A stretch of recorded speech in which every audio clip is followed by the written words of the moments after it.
แล้วบ่อยากจากลางามแต่น้องลา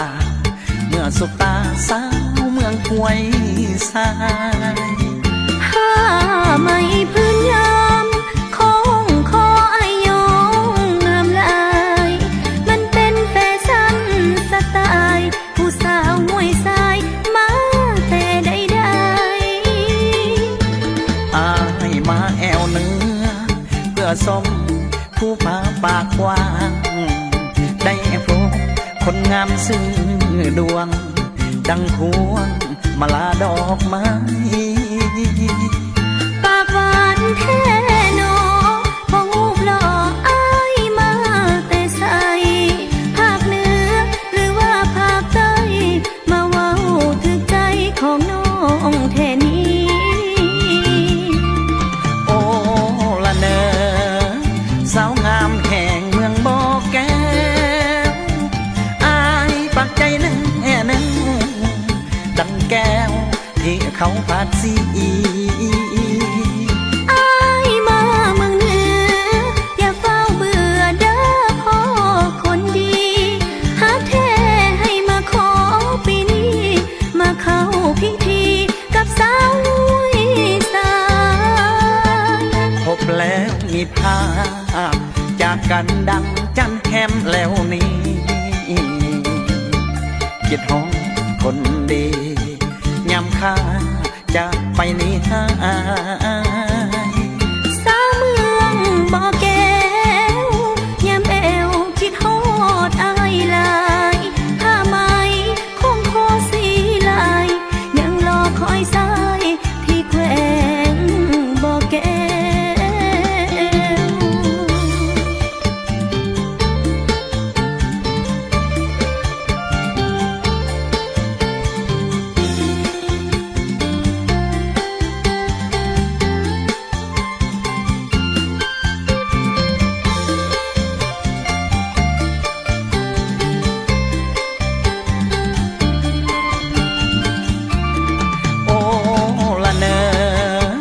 สาวงามแห่งเมืองบ่อแก้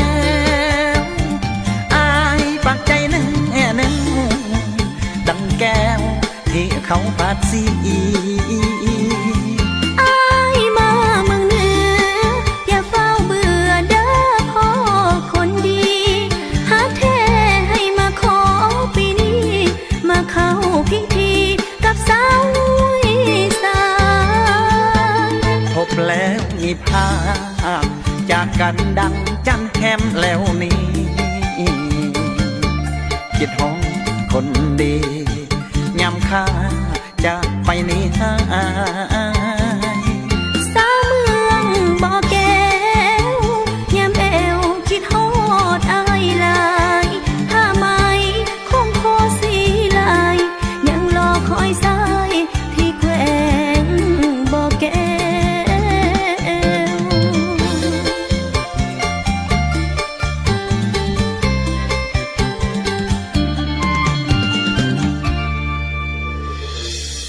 สบายดีสบายดีเพื่อนมีรายการที่หักเพลงทุกท่านกราบพ่อทักทายสวัสดีเพื่อนมิตรรายการที่ให้เกียรติติดตามมาฟังอยู่ในขณะนี้ทางเพจสถานีวิทยุโทรภาพแขวงพงศาลีสำหรับบรรยากาศที่พ่อกันมานี้ทานผู้ฟังที่หักเพลงในปัจจุบันนี้ก็เห็นได้ว่าบ่ว่าจะเป็นชาวนาชาวเกษตรกรพ่อค้าชาวขายหรือว่า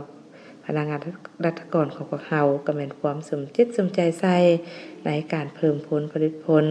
สมจิตสมใจใส่ในการปฏิบัติหน้าที่แบบงานเพื่อให้มีผลสำเร็จโดยไวฉะนั้นมาเว้าถึงพนักงานรัฐกรของพวกเราก็แม่นสมใส่ในการเพิ่มผลผลิตผลปลูกพืชผักธัญญาหารตามฤดูกาลอันนี้ก็ถือว่าเป็นการสร้างรายรับให้แก่ครอบครัวเนาะฉะนั้นการที่ว่าพวกเรา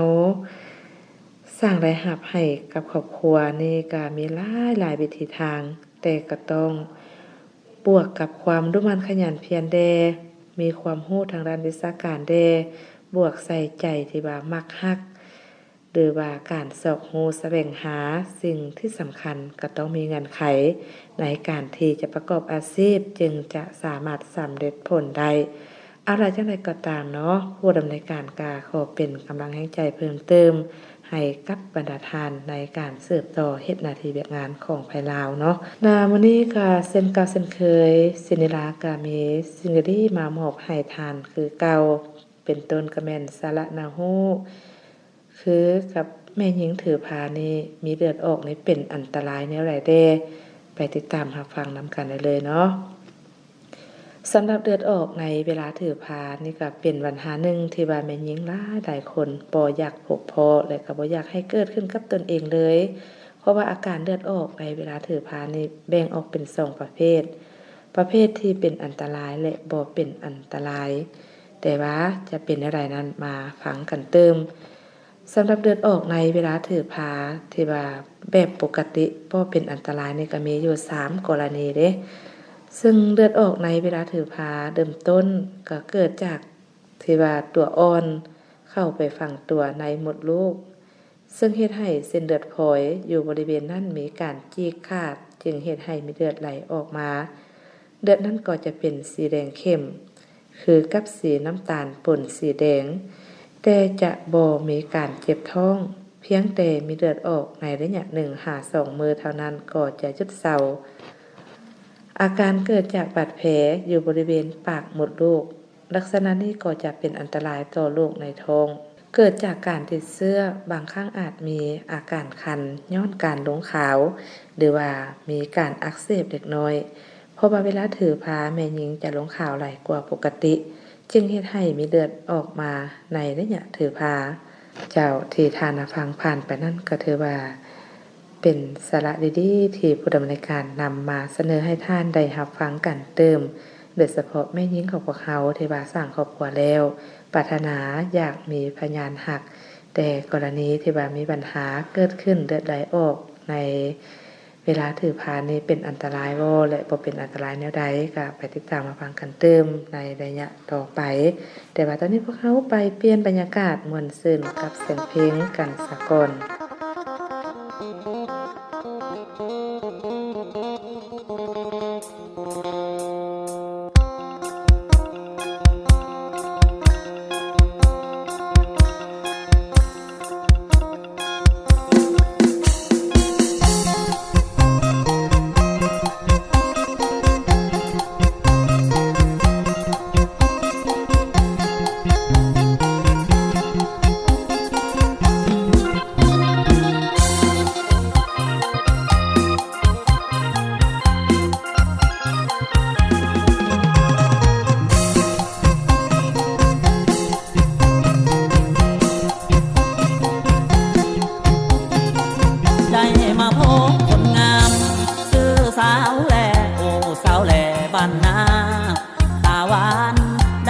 พบน้องคืนนั้น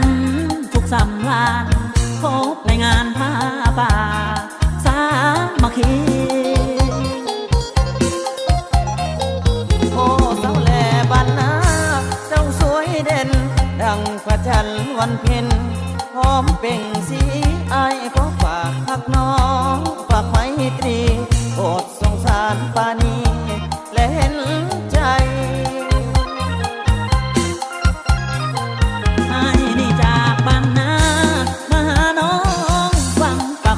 ความหาให้สดใสยันแต่น้องคนดีบ่เห็นใจหรือตีว่ายากจนคนบ่มีอายจะหาเงินทองไปขอแต่งกระดองแพงอายพร้อมจะไปขอให้น้องคนดีตั้งตารอน้องจงรอวันนั้นวัน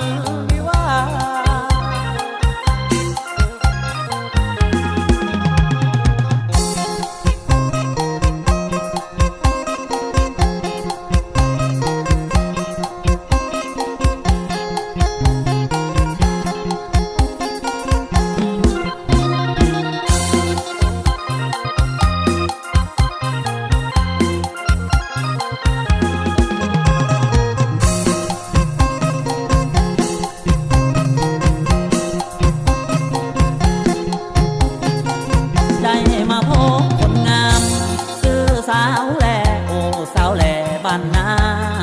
ตาหวานได้พบน้องคืนนั้นทุกสำราญพบในงานผ้าป่าสามัคคีโอ้สาวแหล่บ้านนาเจ้าสวยเด่นดังพระจันทร์วันเพ็ญพร้อมเปล่งสีอายขอฝากพักน้องฝากไว้ตรีโปรดสงสารปานีและเห็นใจให้นี่จากบ้านนามาหาน้องฟังประคองความหาให้สดใสยันแต่น้องคนดีบ่เห็นใจหรือตีว่ายากจนคนบ่มีอายจะหาเงินทองไปขอแต่งกระดองแพงอายพร้อมจะไปขอให้น้องคนดีตั้งตารอน้องจงรอวันนั้นวันวิวาห์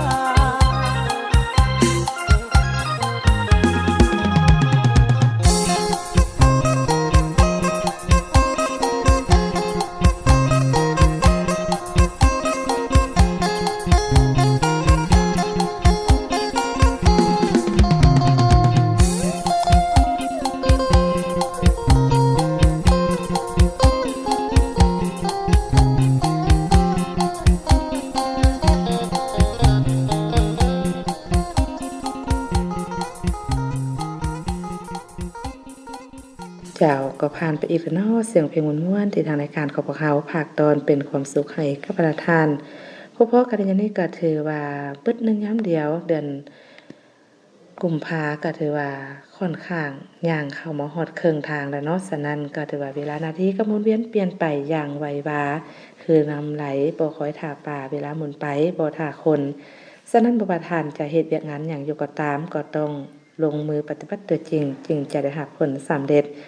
นอกจากพวกเขาเฮ็ดเวียกเฮ็ดงานตามโมงตามเวลาหรือว่าแข่งขันกับเวลาแล้วอยู่ในเดือนกุมภาพันธ์นี่ก็มีหลายวันที่สำคัญเนาะมีทางรายการ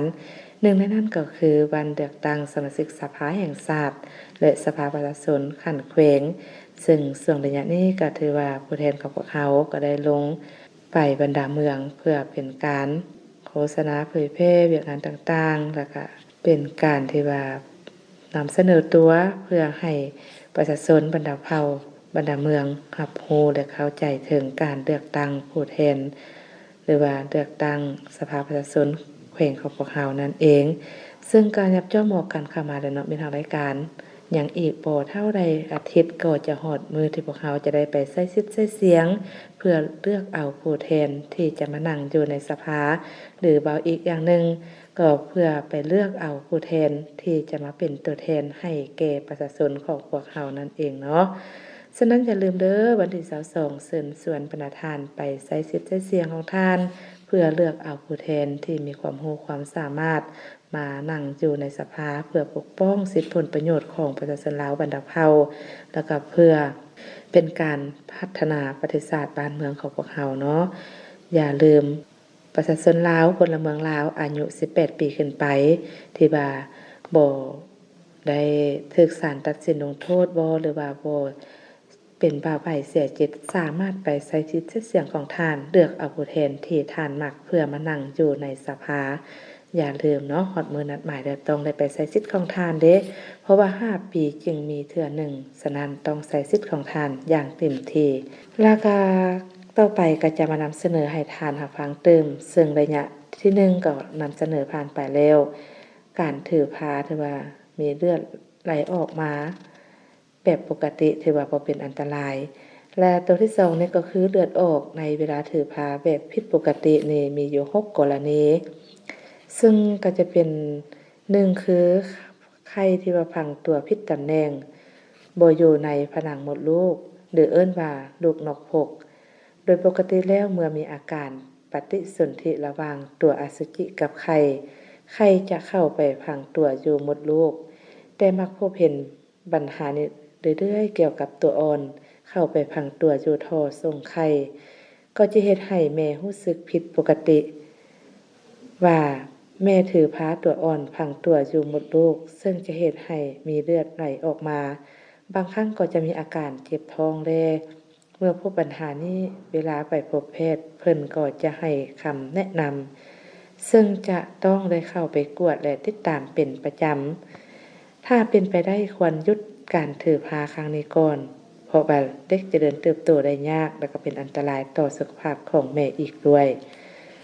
เด็กตายในท้องซึ่งอาจจะเกิดจากเด็กที่บ่สมบูรณ์มีความผิดปกติบางอย่างจะเหตุให้แม่มีอาการเจ็บท้องและมีเลือดไหลออกดังนั้นควรไปพบแพทย์หมอทันทีเด็กจุดดำก็เป็นลักษณะที่ว่าเด็กผังตัวอยู่ใกล้กับมดลูกซึ่งเด็กในท้องนับมือนับใหญ่ขึ้นก็จะเหตุให้มีการฉีกขาดอาจจะเหตุให้เกิดก่อนกำหนดก็มีเนาะหรือว่าบางคนอาจจะมีเลือดไหลออกมาหลังเกิดลูกแล้วภาวะการลุลูกเกิดจากตัวอ่อนผิดปกติหรือว่าบ่สมบูรณ์นั้นเนาะเป็นทางรายการบ่ว่าจะเป็นการเจริญเติบโตทางกายก็จะขับไล่สิ่งเหล่านั้นออกจากร่างกายตามธรรมชาติ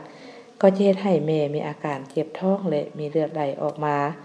ซึ่งอาการนี้เป็นอาการหรือว่าเป็นสัญญาณเตือนในการลุลูกหรือว่าเบ้าบ้านเฮาเนาะเว้าภาษาท้องถิ่นก็คือการแท้งลูกนั่นในทางรายการเนาะซึ่งเกิดขึ้นกับแม่หญิงที่ว่าถือพาระยะ4เดือนลงมาถือว่ายังอยู่ในเกณฑ์ความเสี่ยงอยู่ได้และมีสิ้นปงอยู่บริเวณมดลูกถ้าเล็กไปฝังตัวอยู่บริเวณนั้นก็จะเฮ็ดให้มีเลือดไหลออกมาเช่นเดียวกันเด็กอาจจะบ่สามารถเจริญเติบโตได้รับการกระทบกระเทือนจากผนังท้องส่วนหลายมักจะเกิดในระยะเริ่มต้นของการถือพาถ้าได้รับการกระทบกระเทือนหลายก็จะเฮ็ดให้ผนังท้องภายในมีการฉีกขาดก็จะเฮ็ดให้มีเลือดไหลออกมาเช่นเดียวกันระยะถือพาแม่หญิงจะต้องได้เอาใจใส่เบิ่งแยงสุขภาพของตนหลายขึ้นและไปพบแพทย์หมอเป็นประจำเพื่อกวดสุขภาพร่างกายอย่างเป็นปกติเพื่อติดตามสุขภาพของแม่และเด็กในท้องเจ้าที่รับฟังผ่านไปนั้นก็ถือว่าเป็นความรู้เด็กๆน้อยๆที่สินิรามาฝากตอนให้กับมิตรรักรายการได้รับรู้กันเติมโดยเฉพาะเป็นการถือพาหรือว่ามีเลือดไหลออกในเวลาถือพานี่เป็นอันตรายในใดนั่นก็มีอยู่2ประเภทที่1ก็ถือว่าปกติประเภทที่2ผิดปกติอยู่ในนั้นก็จะมีข้อย่อยลงมาเนาะแบบบ่เป็นอันตรายก็จะมีอยู่3กรณีแบบเป็นอันตรายก็ถือว่ามีอยู่6กรณีถ้าว่าท่านใดหากมีอาการที่ว่าคล้ายคลึงกับผู้ดำเนินการนำเสนอผ่านไปนี้ก็ควรไปปรึกษาแพทย์หมอก่อนเจ้าบ่ยากจากเวลานาทีก็ถือว่าไล่หลังโฆษกมาแล้วเนาะมีทางรายการฉะนั้นก็ถือโอกาสนี้ลาท่านผู้ฟังไปก่อนพบกันใหม่ในโมงหน้าเวลาเก่าแบบนี้สำหรับวันนี้ไปเด้อสบายดี